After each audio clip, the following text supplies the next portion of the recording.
Hello teacher, I'm Luis Eduardo. In the next video I'm going to be answering some questions and also I'm going to read a little story, right? So here we go.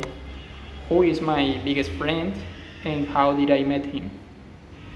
Well, my biggest friend is Antonio, who is the same age as me. He's my cousin. We have been friends all our life. Maybe the reason why we are such a good friends is because he has been living in his parents' house, which is in front of my parents' house. Anyway, we were to school together, we learned to ride bike at the same time, so we have played, we have enjoyed all our life together, right? Even though he's my cousin and he's my friend, I consider him as my brother, right? So, how many friends do I have in my social network? Well, in my social network, I have more or less 100 of friends.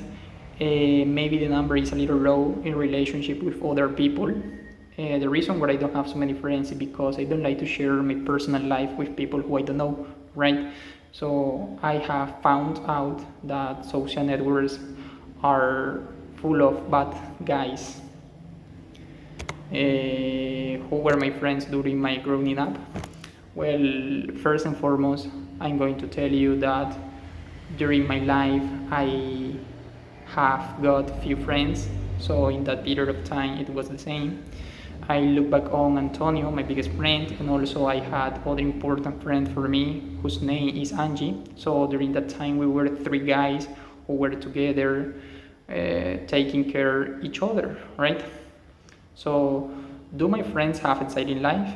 Well, to be honest, my biggest friend, like Antonio and Angie, and my other friends, don't have an exciting life. Yeah, they have they are working or they are at the university, so this is something common. So for answering your question, no, I don't have friends whose life is really exciting or amazing. So now I'm going to read the story. Sarah had a problem. For a long time, Sarah wanted to ask out with a very handsome man called James, and one day he knocked on at the door. Just like that, she invited him to come in. James wore his coat off and settled down.